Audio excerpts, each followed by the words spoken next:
Bom dia. Agora foi. Bem, deixa eu ver. Estamos na página 212 do livro físico. Quem tiver o número da página já mandou aqui, é 242. Obrigada. Deixa eu aceitar aqui quem está entrando. A gente vai começar do parágrafo ainda deve nos parecer, e aí quem não achar no PDF pode dar um Ctrl+F, fica mais fácil. Beleza? Podemos começar? Arrumar os cabelos aqui, que tá caindo.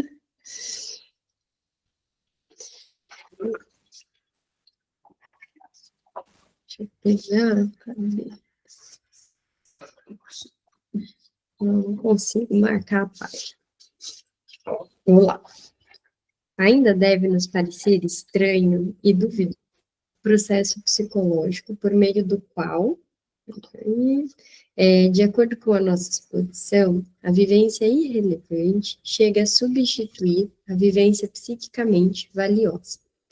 No capítulo posterior, nos veremos diante da tarefa de tornar mais inteligíveis as peculiaridades dessa operação aparentemente incorreta. Aqui, lidamos apenas com o resultado do processo, que tivemos de supor devido a inúmeras observações que se repetem com regularidade na análise do sono. É como se ocorresse um deslocamento, digamos, da ênfase psíquica por via daqueles elos intermediários até as representações de pequena carga de intensidade, tomando a carga de representações investidas mais intensamente desde o princípio, alcançarem uma força que as capacite a obter acesso à consciência. Deslocamentos desse tipo não nos surpreendem quando se trata de aportar grandezas afetivas ou, num sentido mais geral, de ações motoras. O fato de uma mulher que permaneceu solteira transferir seu amor para os animais, um solteiro se tornar um colecionador entusiasmado, um soldado defender uma faixa de tecido colorido, a bandeira, com seu próprio sangue, um aperto de mão um pouco mais demorado para gerar felicidade numa relação amorosa, ou, no Otelo, um lenço perdido pode causar um ataque de fúria. Todos esses são exemplos de deslocamentos psíquicos que nos parecem incontestáveis. Mas o fato de, da mesma forma e segundo os mesmos princípios, uma decisão ser tomada sobre aquilo que chega à nossa consciência e aquilo que lhe é ocultado, ou seja, sobre aquilo que pensamos, isso nos causa a impressão do patológico, e nós o denominamos um erro lógico quando sucede na vida dividida. Antecipemos aqui o resultado de considerações a serem feitas mais adiante, segundo o qual o processo psíquico que vimos como deslocamento onírico se revelará não como processo patologicamente perturbado, mas como processo diferente do normal, de natureza mais primária.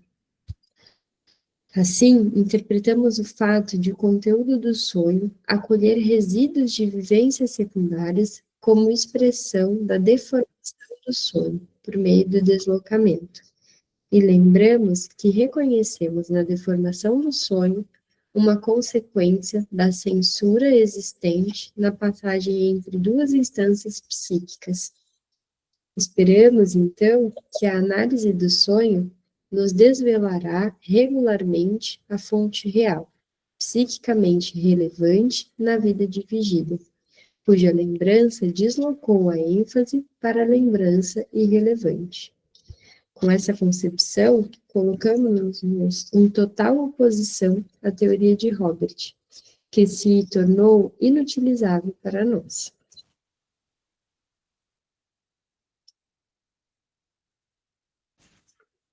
O fato que Robert pretendia explicar não existe.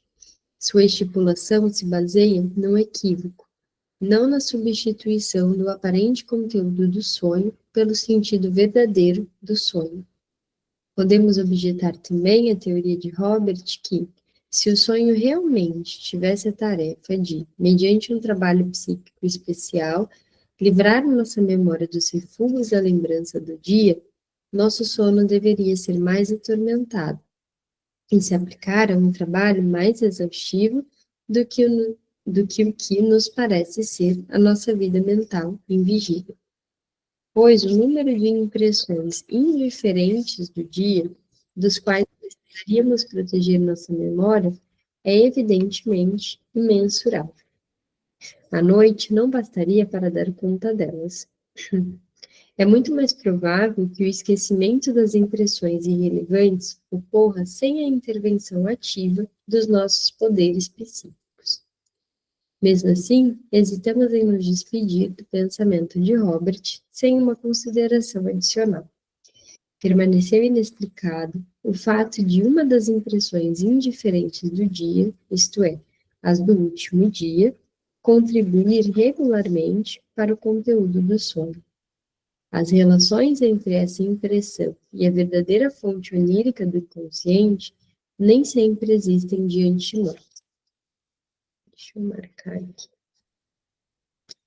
Como vimos, elas são criadas apenas posteriormente, como que a serviço do deslocamento pretendido durante o trabalho do sonho.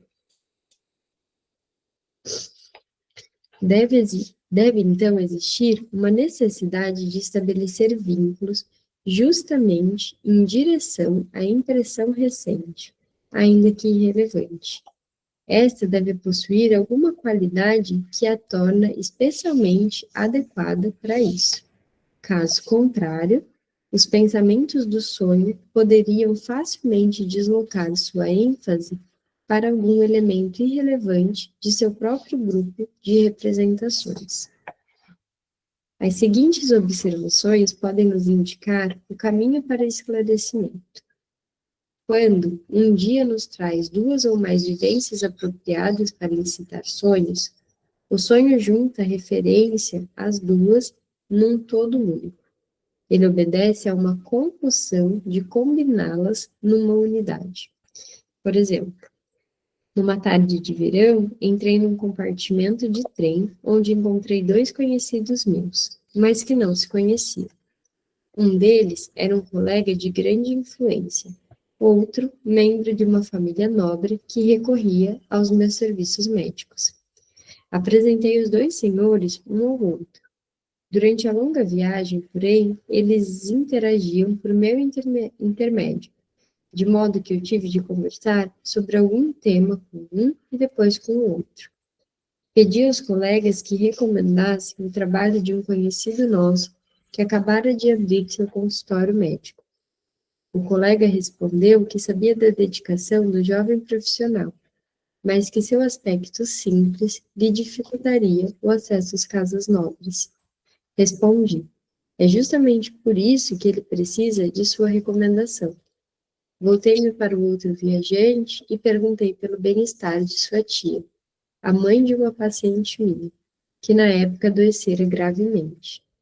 Na noite seguinte, sonhei que meu jovem amigo, para o qual eu havia pedido a recomendação, se encontrava num salão elegante, onde, diante de uma sociedade seleta, na qual eu havia incluído todas as pessoas nobres e ricas que eu conhecia, ele fazia, com gestos elegantes, um discurso fúnebre sobre a velha dama, já falecida no sonho, que era tia do meu segundo companheiro de viagem. Reconheço abertamente que minhas relações com essa dama não eram boas. Meu sonho havia encontrado vínculos entre duas impressões do dia, e com a ajuda destes, composto uma situação unificada.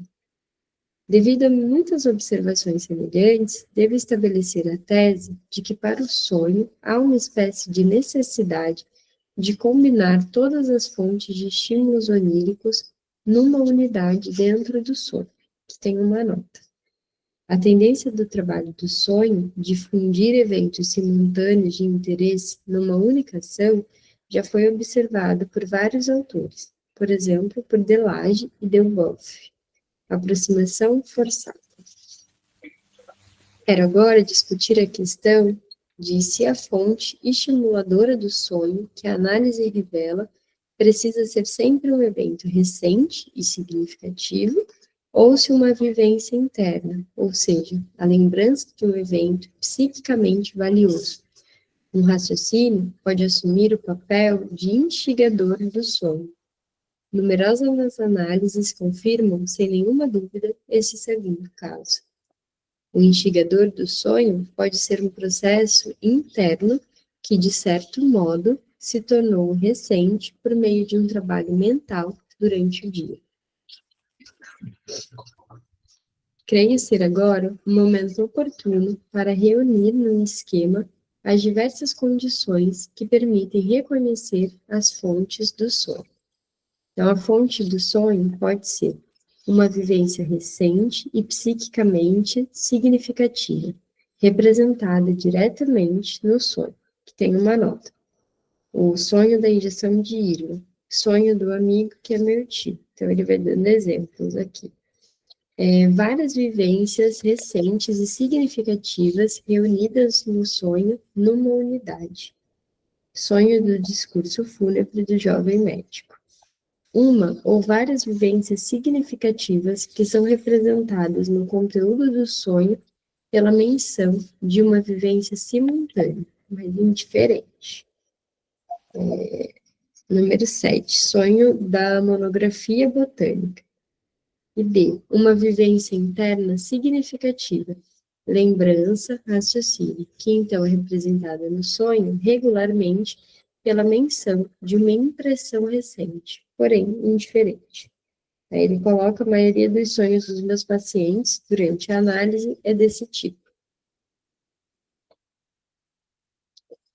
Ô, gente, sabe o que eu ia falar?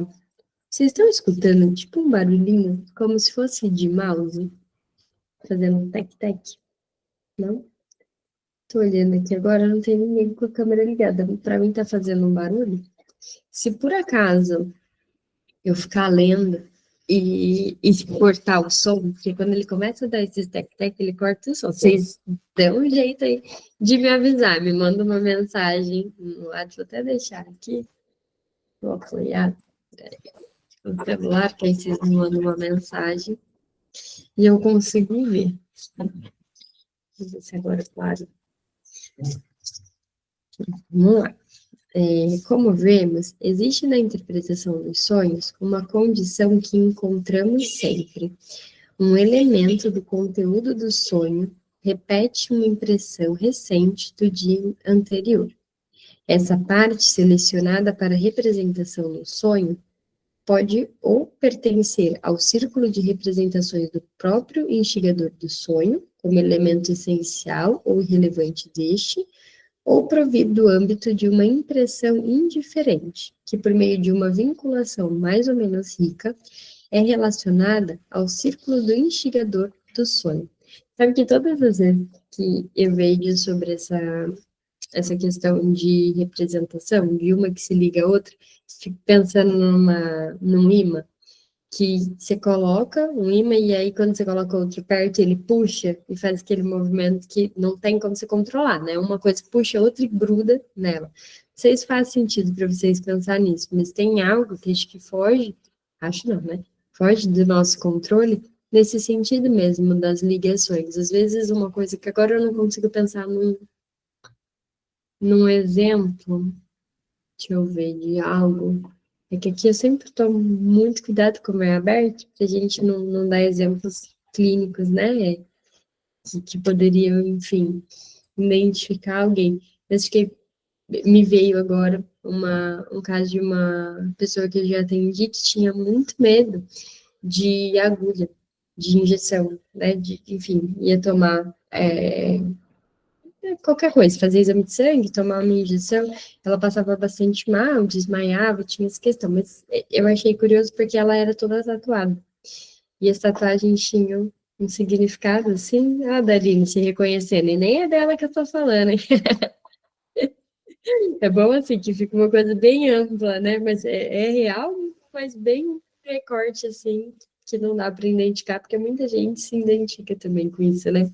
E no caso dela, a gente foi trabalhando essa questão e aí chegou em algo que, quando se referia a questões de saúde ou a falta de, né, disso, a agulha tinha uma representação, a agulha tinha um significado de uma outra coisa. A agulha era como se fosse um símbolo para aquilo que ela não conseguia falar. E na questão da tatuagem, a agulha significava uma outra coisa.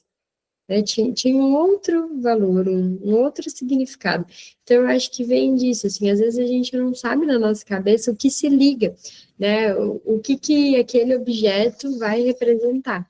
E ele faz uma ligação, ele faz cola, como uma força mesmo de imã, que cola uma coisa na outra, sem que o sujeito possa dizer conscientemente, sem trabalhar, né? Aquilo, não, isso daqui é disso outro. Mas que, à medida que a gente vai trabalhando em análise, isso vai aparecendo.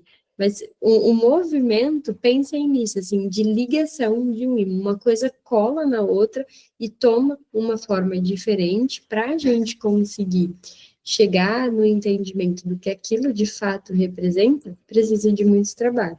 Faz sentido pensar nisso, assim, se conseguem visualizar dessa forma. Eu sempre penso nessa ligação aí do ímã.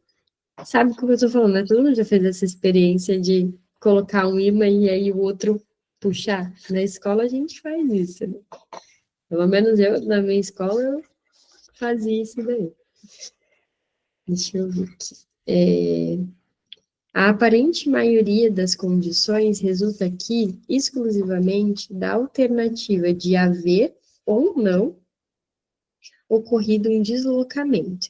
E percebemos que essa alternativa nos oferece a mesma facilidade de explicar os contrastes entre os sonhos que a teoria médica, que supõe a sequência de vigília parcial até a plena das células cerebrais. Quando ele começa a falar das coisas de célula, tudo dá um assim, né? Também notamos nessa sequência que um elemento psiquicamente valioso, mas não recente, um raciocínio, uma lembrança, pode ser substituído com a finalidade da formação do sonho por um elemento recente, porém psiquicamente indiferente, desde que sejam mantidas entre duas condições. Que o conteúdo do sonho seja ligado à vivência recente. E 2, que o instigador do sonho permaneça um evento psiquicamente valioso. Em um único caso, caso A, as duas condições são satisfeitas pela mesma impressão. Mas se levarmos em consideração que as mesmas impressões indiferentes aproveitadas para o sonho, enquanto forem recentes, perdem essa qualificação. Peraí. Fui aceitar aqui, alguém me perdi, peraí. Se levarmos em consideração que as mesmas impressões indiferentes aproveitadas para o sonho, enquanto forem recentes, perdem essa qualificação, assim que se passou um dia, ou no máximo vários dias, somos obrigados a supor que o frescor da impressão em si lhe confere certo valor psíquico para a formação do sonho, que, de alguma forma, equivale ao valor da lembrança ou raciocínios com ênfase afetiva. Mais adiante, veremos em nossas reflexões psicológicas qual seria o fundamento desse valor das impressões recentes para a formação do sonho. Aí tem uma nota. Capítulo 7, a passagem sobre a transferência. De passagem, a nossa atenção é chamada para o fato de que, durante a noite, sem que a nossa consciência o perceba, podem ocorrer mudanças importantes com o nosso material de lembrança e de representação. O conselho de dormir uma noite sobre um assunto, antes de tomar uma decisão definitiva, é evidentemente justificado. Olha, é tudo aquilo, é importante. Dorme antes. No dia seguinte, tu pensa o que tu vai fazer. Né? Se não dormir primeiro, tem chance de escolher errado. Levem isso para a vida. Todas as minhas crianças, eu falo para eles. Quer muito tal coisa? Se amanhã tu acordar com vontade de comprar ainda, a gente pensa, né? Na maioria das vezes já passou, nem lembra mais que queria comprar aquela coisa. Não, Dali, o teu não passa? O Luca, no dia seguinte, ele acorda falando: Mamãe, vamos lá. Vamos comprar? Mamãe, por quê? Vamos nesse lugar? No dia, assim, já abre o olho falando. Então é porque ele quer muito. Tu vê Muito. que. Na semana passada, a gente tinha combinado um negócio no sábado. E aí a gente combinou que seria na quinta, e ele sabia que quinta é dia de robótica na escola. Ele abriu o olho e falou: Mamãe, é hoje? A gente não tinha falado nada sobre isso na quarta, assim, meu, como é que tem essa noção, sabe? Aí ele abriu o olho e falou: Mamãe, é hoje? É agora. Assim, e aí não ia dar certo, né? Porque era um combinado de um amigo dele vir aqui, e aí eu falei: Então, filha, a tia Lu disse que. Aí ele: Mas hoje é dia de robótica. Tadinho. Dependendo do que é, tipo, de eventos assim, eles ficam bem ansiosos. Mas se é para comprar alguma coisa, geralmente é que assim, eu tenho um filho que pede tudo e um filho que não pede quase nada. E aí o filho que pede tudo, pede muita coisa, isso é só porque pede mesmo, sabe? Tipo, ai, quero uma bala, ai, quero não sei o quê, quer tudo. E aí não quer nada, assim. Aí no dia seguinte esquece. Mas quando é uma coisa importante, aí de fato, você vê que não esquece. Mas aí tem isso, né? É importante. E coisa de comprar, faz uma conta, coloca o dinheiro. Tu vai ver que tudo que tu falar assim, então gasta com teu dinheiro. Nossa, ganha uma desimportância na hora, assim. Mas assim, ele ainda não tem conta, mas ele já tem o cofrinho dele, né? E aí eu faço isso. Quando ele tá enchendo muito assim de alguma coisa, eu falo, tudo bem, então vamos lá pegar do seu cofrinho. Aí ele dá uma vacilada, assim. Tipo, aí a coisa faça seja mais ou menos, né? Esse filho que pede tudo, fala sempre assim pra mim, é que eu gosto de comprar com seu dinheiro. Eu sei. A Eu sei gente que vira, eu é que não. Oi, Chay. parece que a gente vira adulto daí, né? Que daí a gente tem que Vê? pensar o nosso Olha, dinheiro. eu falo, É eu falo, mais. eu também gosto com o dinheiro dos outros, mas eu agora não tenho mais ninguém para comprar nada para mim, entendeu? Tem que ser eu mesmo, né? Mas deve ser uma delícia gastar com o dinheiro dos outros. A gente ainda tem que escutar uma dessa, tá vendo? O seu dinheiro eu quero, o seu dinheiro é maravilhoso. Percebemos, porém, que nesse ponto já abandonamos a psicologia do sonho e invadimos o campo da psicologia do sono. E haverá muitas outras ocasiões para fazê-lo. É aqui uma nota acrescentada em 1919.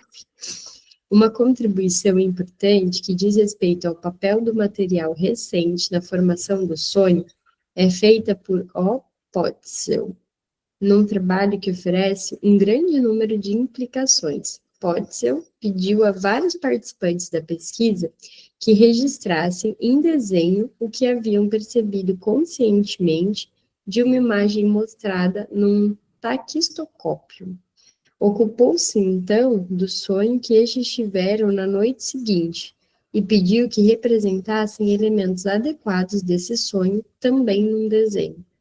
Tornou-se então evidente que os detalhes da imagem exposta, não percebidos pelos participantes da pesquisa, haviam fornecido material para a formação do sonho, enquanto os elementos percebidos conscientemente e fixados no desenho após a exposição não haviam aparecido no conteúdo manifesto do sonho.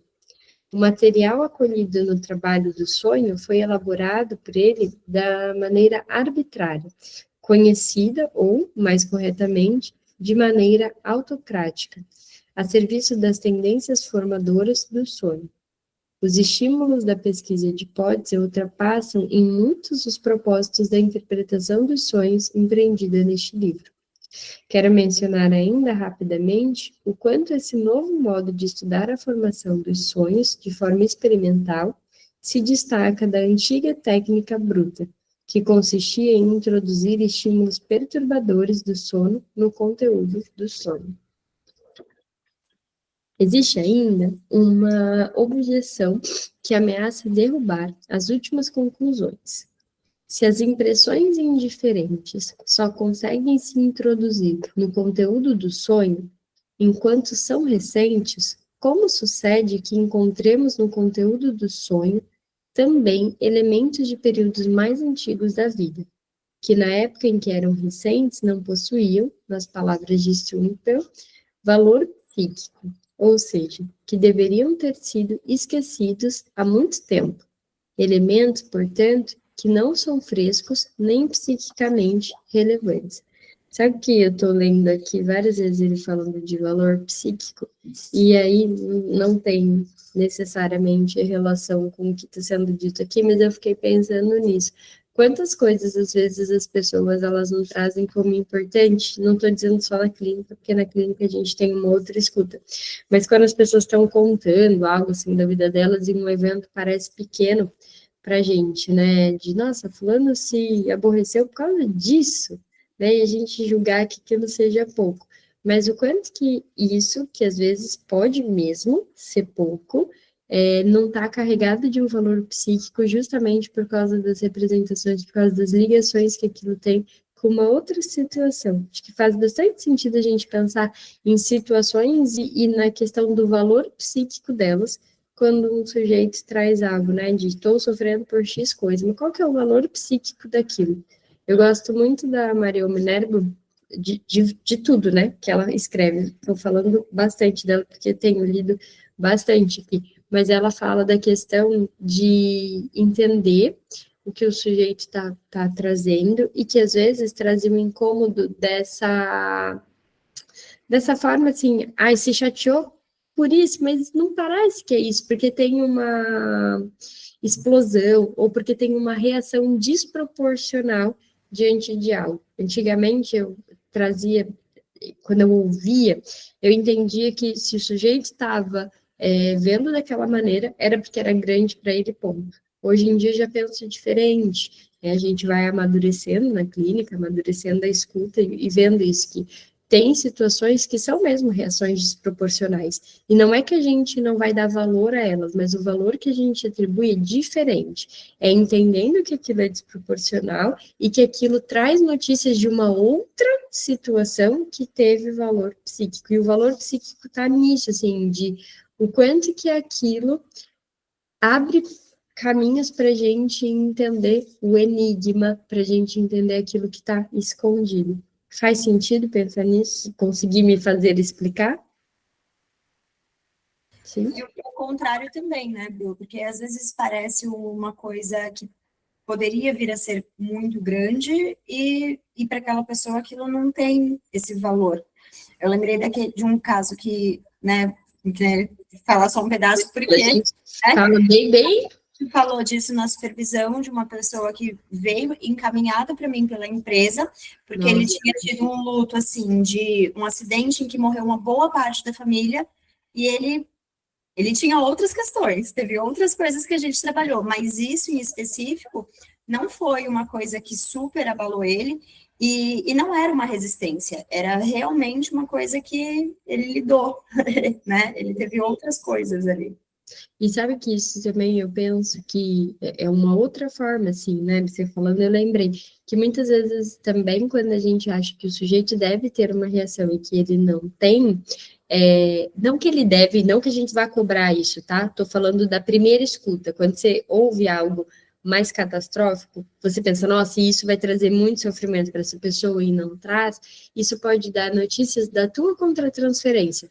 Enquanto a Dari estava falando, eu lembrei de um caso que a pessoa estava me contando algo relacionado a luto, que eu pensei, meu Deus, cara, para mim, se isso acontecesse assim, seria, nossa, e aí, por que para mim isso seria muito? Quando ela foi falando, não foi grandioso para ela. Foi uma situação da vida que passou e, como a Dali disse, sabe? Passou, né? Ela teve ali condições psíquicas de elaborar aquilo, passar, e para ela não foi nada grandioso. Só que para mim seria. Então, na hora da escuta, me veio de não tem tudo isso, e aí me chamou a atenção. Depois eu fui entender, né? Bom, por que isso me chamou a atenção? É uma coisa que eu faço, um exercício que eu faço de forma constante na clínica, e eu acho que é bastante válido, assim, Por isso que é bom não atender paciente, tipo, 300 pacientes no dia, né? Não vou falar um número X, vamos logo jogar 300, que aí cada uma vê quanto que fica, mas no final do dia, assim, no final dos atendimentos, ou na hora que couber na sua agenda, você se perguntar como é que você se sente diante daquele paciente. Muitas vezes isso traz bons insights sobre a gente e sobre o caso, sobre o manejo, de olhar para aquilo e falar, como que eu me senti diante dessa escuta? Nós façam isso, pelo menos em algum momento, para ver se faz sentido esse exercício aí para vocês, de terminou um atendimento, como que eu me senti? O que que aquilo me mobilizou, né? Vocês vão perceber, talvez vocês já percebam, que a gente se sente muito diferente de um paciente ou outro. Eu gosto sempre de trazer o exemplo do sono. Tem paciente que dá muito sono, muito sono. Só que aí, no próximo, tu não tem sono nenhum. Né? Por quê? Por que será que uns dão sono e outros não dão? Né? Por que será que uns às vezes vão dar vontade de chorar e outros não dão? Que uns vão mobilizar mais e outros menos? É um exercício interessante da gente fazer. Até de ter diário clínico também. Não é não, Paty. Acho que toda analista em algum momento sente isso. A gente se sente diferente a cada escuta. E isso pode trazer pontos bem importantes, bem relevantes na condução de cada caso. É que se a gente for fazer tudo que é bom para a clínica, às vezes, porque eu falo assim das coisas, né, e parece que, tipo, mas faz isso todo dia? Não faço, tá? Só para deixar claro, não faço. Mas é bom quando a gente tem diário clínico, porque aí você consegue escrever sobre isso e ter ali, sabe? Eu gosto de escrever, né, à mão, assim. Então, ter uma percepção de como você se sentiu, de como você pode trabalhar cada coisa. Não sei se alguém tem hábito de ter diário clínico, mas é bem gostoso, assim, é uma coisa bem boa de se fazer, que toma tempo, né, que vai dar algum trabalho, mas para quem está em início de clínica, assim, né, não sei se tem alguém começando agora, mas experimenta fazer isso.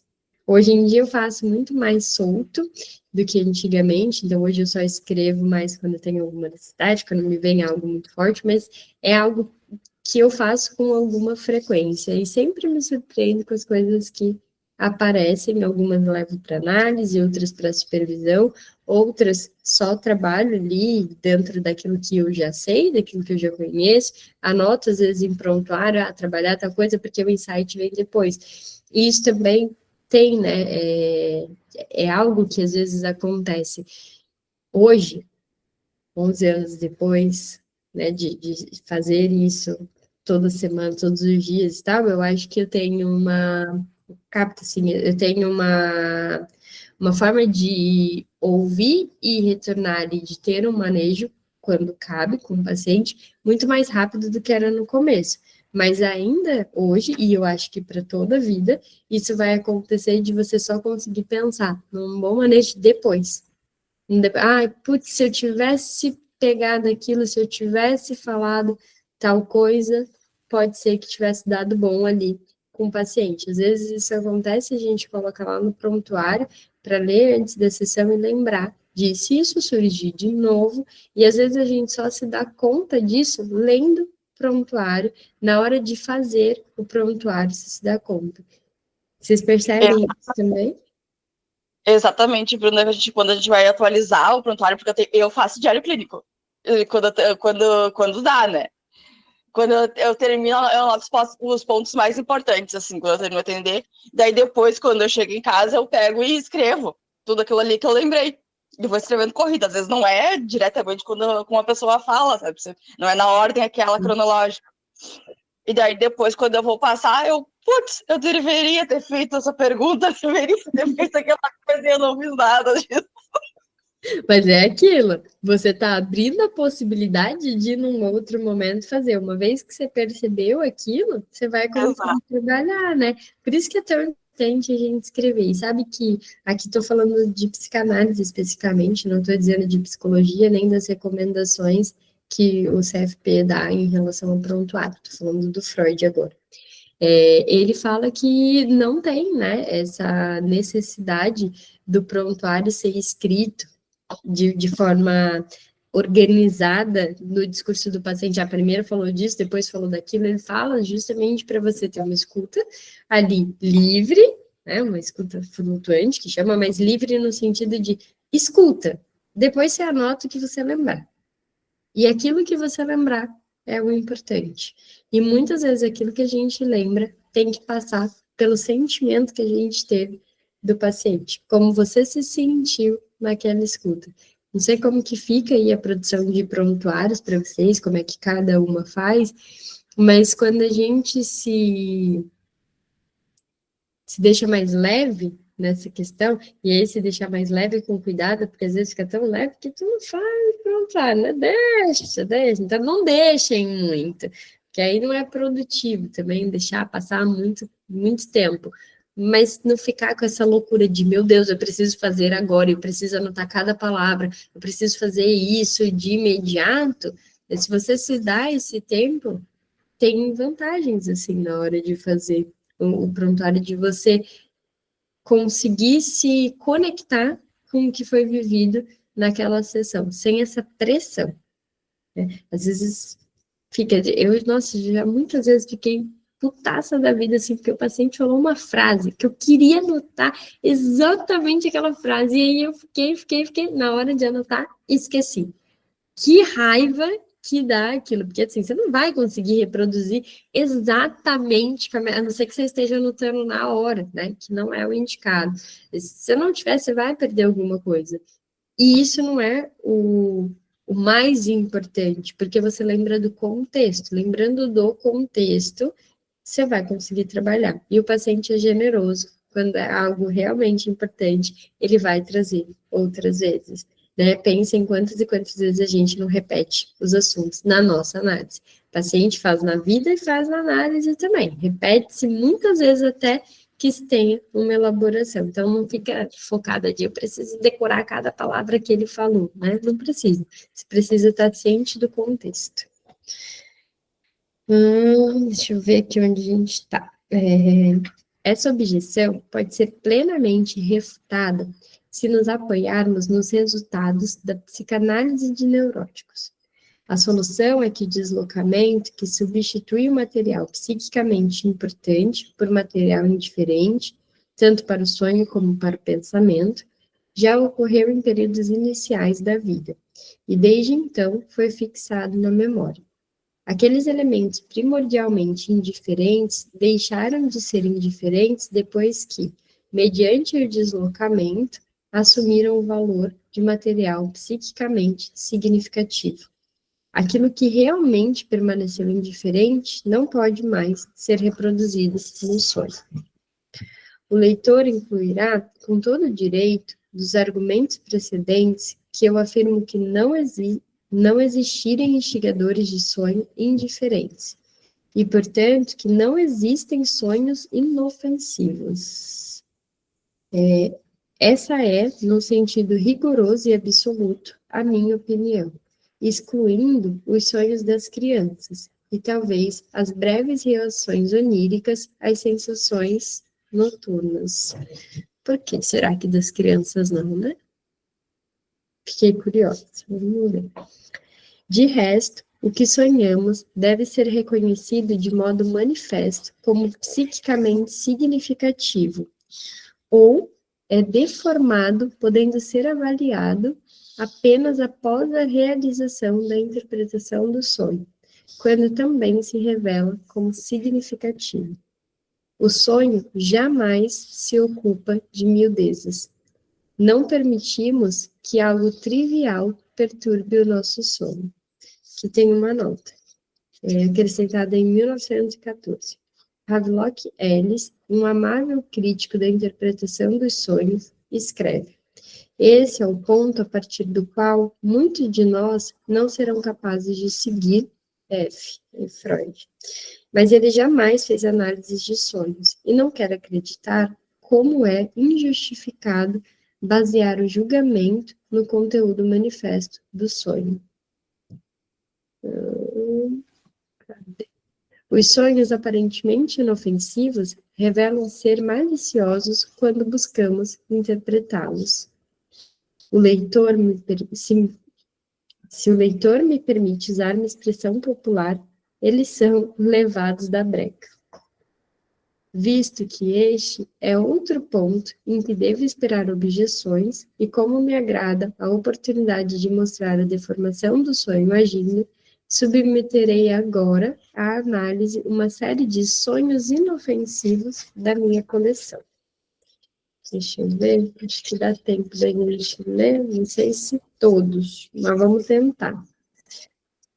1. Uma senhora inteligente e fina, que também no comportamento se inclui entre as pessoas reservadas, as águas tranquilas, que tem uma nota, alusão ao provérbio que diz: águas tranquilas são profundas. Relata: sonho que chego atrasada ao mercado e nada mais encontro no açougueiro e na vendedora de legumes. Certamente um sonho inofensivo, mas os sonhos não são simples assim. Peço que ela me conte todos os detalhes. Então, seu relato é este. Ela vai ao mercado com sua cozinheira, que leva a cesta. Após pedir algo, o açougueiro lhe diz: isso não temos mais. E quer lhe dar outra coisa, observando: isso também é bom. Ela recusa a oferta e vai até a vendedora de legumes, que tenta lhe vender um legume peculiar, amarrado em feixes, mas de cor preta. Ela disse: isso eu não conheço, isso eu não levo. A ligação do sonho com o dia é simples. Ela realmente havia se atrasado para o mercado e nada mais encontrou. O açougueiro já estava fechado. É como podemos descrever a experiência, mais alto. Isso não é uma expressão popular bastante vulgar aqui, ou melhor, cujo oposto remete a um descuido na vestimenta de um homem, aqui provavelmente a tradução não conseguiu também captar exatamente o que estava falando, né? Porque o açougue já estava fechado, não nos diz nada. Eu vou ver aqui a expressão. Literalmente, sua banca de carnes está aberta. Expressão popular vienense que significa sua braguilha está aberta, o zíper, né?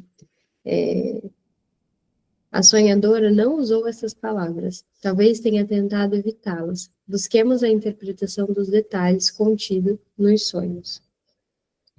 Quando algo tem o caráter de uma fala no sonho, quando algo é dito ou ouvido e não só pensado, o que geralmente pode ser distinguido com segurança, isso provém de falas da vida de vigília, que sem dúvida foram tratadas como matéria-prima, desmembradas, levemente alteradas e, sobretudo, retiradas de seu contexto, que tem uma nota. Sobre as falas no sonho, ver o capítulo sobre o trabalho do sonho.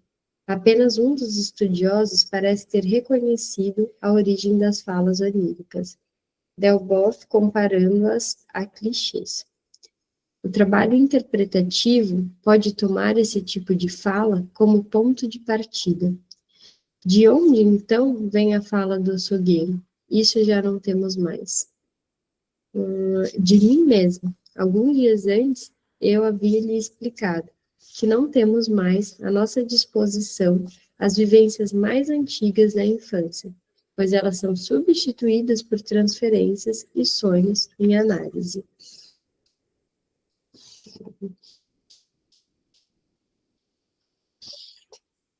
Portanto, o açougueiro sou eu, e ela rejeita essas transferências de antigos modos de pensamento e sentimento para o presente. Qual é a origem da sua fala onírica? Isso eu não conheço, isso eu não levo. Essa precisa ser desmembrada para análise. Isso eu não conheço. Foi o que ela mesma disse no dia anterior à cozinheira, com a qual se envolveu numa discussão. Mas naquela ocasião havia acrescentado: comporte-se. Percebemos aqui um deslocamento. Das duas frases usadas contra a cozinheira, ela aproveitou a irrelevante no sonho. A frase suprimida, porém, comporte-se, é a única que combina com o restante do conteúdo do sonho. Poderíamos dizer o mesmo a alguém que ousa fazer alusões indecentes e se esquece de fechar o açougue. As alusões incluídas no incidente como vendedora de legumes confirmam que estamos no caminho certo em nossa interpretação. Um legume que é vendido em feixes, que é longo, como acrescenta posteriormente, e é preto, só pode ser a junção onírica de aspargo e rabano preto. Não sei nem o que é isso. Alguém sabe? Aspargo eu sei, mas esse outro. Não é preciso interpretar aspargo para nenhum conhecedor, homem ou mulher, mas também outro legume, como exclamação. Negro, salve-se. Aqui tem uma nota. Segundo James Strache, essa frase, que soa como rabano preto, em alemão, refere-se provavelmente a alguma reminiscência de um jogo de palavras ilustrados ou rebus, que era comum em periódicos humorísticos da época. Tem algumas coisas aqui que, claro, que a gente lendo dá para entender, mas perde o fio, assim, num sentido de se tudo fosse em português, uma palavra, uma expressão faria muito mais sentido, né? Então, eu tenho essa sensação, dá para entender, mas às vezes parece assim, tá, e como é que ele chegou nisso? Tipo, como que ele saiu daquilo para aquilo? E aí, provavelmente, tem esse problema de tradução, porque se um sujeito na nossa clínica, ele traz uma expressão brasileira conhecida, você vai conseguir fazer alguma associação também. Tipo, sei lá, porque eu pensei agora, tal coisa dá pano para manga. Você sabe o que isso significa. A maioria das pessoas, é claro, a gente ainda tem a diferença de cada região, né, do Brasil, muito grande, muitas coisas diferentes, mas a gente tem uma ideia do que aquilo significa. Então, quando um sujeito fala, faria mais sentido. Aqui pode parecer um pouco sem sentido, porque as expressões são desconhecidas, e mesmo traduzindo, elas não fazem sentido. Quem fala inglês vai conseguir entender melhor. Assim, tem algumas expressões que não dá para trazer para o português, tipo, não dá, não é equivalente. Por mais que você tente explicar, não significa exatamente aquilo. E aí pode ter alguma distorção, então, de entendimento. Ontem eu estava escutando não vou dizer o nome, porque depois vocês vão entender de quem é. Uma psicóloga que eu escuto, daí ela falou contando de como ela via os gaúchos falando. E daí, quando eles estavam falando em grupos, era de um jeito. Quando eles falavam com os de outra região, para explicar, era de outro jeito. E era interessante. Agora tu falou isso, eu lembrei exatamente disso. É muito da região mesmo que a gente está, né? Eu acabei de voltar lá da Bahia, e aí a gente ficou vendo, assim, as pessoas como eles falam, porque eu gosto muito de prestar atenção nisso. Gente, é muito engraçado, assim, porque lá eles usam o termo papai como uma expressão, e aí eles chamam os filhos de papai. E aí eles, tipo, as crianças brincando no parquinho, e eles ficam, papai, vem aqui, mas é o pai falando pro filho. Aí eles ficam, venha, papai, venha fazer tal coisa, venha, papai, não sei o que. E as meninas são manhinha, venha, manhinha, não sei o que. E aí você vê, tipo, mas quem que é a mãe, quem que é a filha, né? Dá um negócio assim. Mas para eles é tipo, aqui em São Paulo a gente fala meu, né? Tipo, velho. A galera fala muito velho aqui, né? Velho, você não viu tal coisa e tal. E assim, como expressão. Então, eu falo meu, as pessoas que costumam falar, acho que mais velho, assim, tem umas palavras que só você sendo da região, você vai conseguir compreender, para uma outra pessoa isso não vai fazer sentido nenhum, e aí quando a gente visita os vários lugares do Brasil, o Brasil tem muitas gírias, né, muitas coisas, assim, diferentes, que para uma pessoa que vem de fora, não vai fazer sentido. Até, inclusive, essa semana, agora eu lembrei também disso, olha como tem essa questão difícil. Eu atendo uma pessoa que é brasileira, mas que se relaciona com uma pessoa não brasileira. E aí a brasileira estava muito chateada com uma coisa que aconteceu no trabalho. E ela foi para explicar para estrangeiro. E a estrangeira falou, eu não entendi por que você está chateada. O que exatamente deixou chateada? E aí ela explicou de novo, e aí ela trouxe essa questão para análise. Ela falou, na hora que ela falou, primeiro ela relatou a cena, né, do que aconteceu no trabalho, do que ela estava chateada. E aí ela usou uma expressão que eu super entendi. Era isso mesmo, eu entendi porque que ela ficou chateada, de fato deu para compreender, porque eu sou brasileira, porque eu falo a mesma língua que ela. E aí ela se chateou por uma situação que entra um... Sabe quando a pessoa não é desdém. Quando a pessoa fala uma coisa, mas não é aquilo que ela quer dizer. Ai, gente, como é que se chama isso? Nossa, esqueci agora. Parece que para a pessoa tem um significado aquilo e para outra não vai ter o mesmo significado que tem para ela. Tipo, para mim eu me chateio com uma coisa e para outra pessoa ela não vai se chatear com aquilo porque é diferente a situação da que ela vivencia naquele momento. Não sei se é isso que tu quis dizer. É mais assim no sentido da tradução, já que eu quero dizer, porque a gente hoje discutiu das questões de terem valor psíquico ou não, né? Tem algumas que têm valor psíquico e por isso que chateia. Aqui, nessa que eu estou dizendo, é mais de uma questão de língua mesmo. É porque eu não estou conseguindo explicar porque eu esqueci a palavra, mas é quando uma pessoa fala algo tipo, ah, é claro que eu vou fazer tal coisa. É como se fosse com um desdém, assim. Ironia, obrigada, nossa. Foi isso. A pessoa do trabalho falou algo para a brasileira com ironia. E aí, para a estrangeira, essa fala com ironia não faz nenhum sentido, porque ela não conseguiu captar, porque a ironia foi utilizando um jargão nosso, assim, né? Uma coisa nossa, que só brasileiro vai entender. Mas na hora que ela me falou, ela nem precisou explicar essa ironia, porque na hora eu entendi. Qualquer brasileiro, né? Provavelmente muitos brasileiros entenderiam. E aí ela estava falando disso, de como se relacionar com uma pessoa de fora também é difícil, porque você nem consegue explicar exatamente o quanto uma situação te chateou. E por mais que você busque na outra língua algo para dizer daquilo, não há tradução possível. Ô, Bru, nem dá tempo de aprofundar, eu acho, mas com criança isso também é uma coisa que é importante, né? Porque criança, às vezes, no comecinho, tem uma dificuldade de entender ironia. E aí, às vezes você fala alguma coisa, você responde alguma coisa para a criança, e aí ela fica, tipo, sem entender, assim, né? Porque você está sendo irônica, mas ela não consegue ainda captar ali o negócio da ironia, né? Quando eu tinha 12 anos, nasceu uma prima minha e eu cuidava dela, porque minha tia foi trabalhar e aí eu cuidava dela. E cuidei durante, acho que 5 anos. E a gente tinha uma relação muito, muito, muito próxima, assim. Só que eu era nova, né?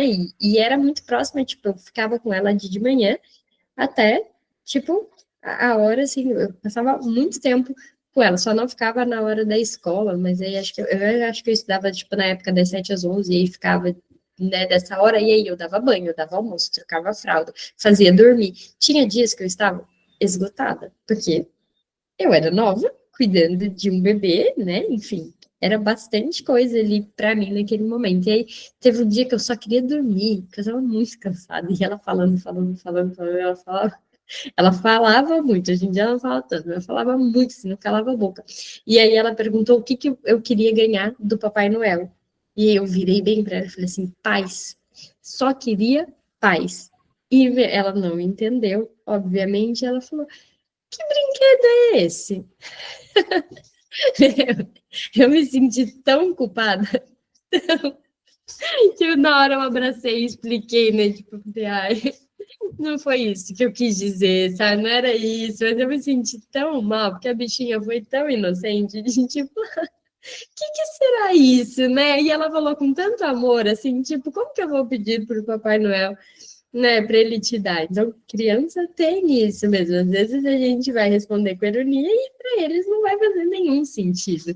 Então tem essa questão, por isso que a ironia é algo que a gente tem que se controlar para usar, embora às vezes dê muita vontade, né? Eu sou uma pessoa que faz uso da ironia, mas no consultório precisa ter muito cuidado com isso, porque às vezes o outro não vai entender também e não vai ser válido usar de uma ironia, né? Embora para algumas situações, nossa, seja uma delícia ser irônica. Tem gente que merece a ironia. No consultório, nem sempre. Tô falando disso, eu lembrei de quando eu vou na casa dos meus pais, né? E eu sou muito, muito falante, né? E tipo, daí eu falo. Bota pra você falar, guria. E daí eu chego em casa. Eu não quero mais nem escutar minha voz. Eu só ligo a TV pra escutar a voz da TV, não a minha. Às vezes, depois de um dia de clínica, a gente se sente assim também, né, Chay? Tipo, meu Deus, eu não quero ouvir nem a minha voz. Não quero ouvir voz de ninguém. Cara, tem dias que é muito tipo, meu Deus, eu só quero silêncio, né? E termina o dia. Daí você chega em casa e aí tá o filho falando. No seu caso, os dois filhos falando. Tem dias que é puxado, né? De tipo, cara, eu só queria silêncio, e aí não vai ter silêncio. Com filhos não tem silêncio, tem muita falação. A gente vai fazendo uns contornos. Ó, vou terminar de ler esse parágrafo e aí a gente termina a leitura para fazer sentido e depois ler as outras. Não é preciso interpretar, então, as pagas para nenhum conhecedor, homem ou mulher, mas também o outro legume, como exclamação, negro, salve-se. Parece remeter ao mesmo tema sexual do qual suspeitávamos desde o início, quando quisemos introduzir na narrativa do sonho a frase, o açougue estava fechado. Não importa aqui conhecer o significado pleno desse sonho. Basta saber que ele é rico em sentido e de forma alguma inocente. Aí tem uma nota. Para os interessados, observo que por trás do sonho se esconde uma fantasia de comportamento indevido, de provocação sexual da minha parte e defesa por parte da senhora. Aos que consideram inacreditável essa interpretação, lembro os numerosos casos em que os médicos têm sofrido esse tipo de acusação de mulheres histéricas, nas quais essa mesma fantasia não apareceu deformada, e como sonho, mas se tornou francamente consciente e delirante. Aí aqui acrescentado em 1909. Foi com esse sonho que a paciente iniciou o tratamento psicanalítico. Somente depois compreendi que, com ele, ela repetiu o trauma inicial do qual se originava sua neurose. Desde então, tenho encontrado o mesmo comportamento em outras pessoas que, na infância, foram alvos de ataques sexuais e agora, de certa forma, buscavam sua repetição no sonho. Aqui tem um valor dele olhar para o trauma, né? Porque muitas vezes o Freud entendia que era fantasia e dava essa condição de tudo é fantasia e ponto. E desconsiderando que aquilo poderia de fato ter acontecido. No caso Dora é um exemplo disso, que ele já está considerando o evento traumático mesmo, né? E as consequências que isso pode ter. E isso é um ponto importante de virada na psicanálise. Enquanto era só fantasia, e depois quando ganha o estatuto de trauma. Beleza? Já estava com saudade já de ler junto, que eu gosto muito disso. Agora vamos sem pausa até o final do ano, se Deus quiser, tá bom? Obrigada pela companhia, um beijo, até mais.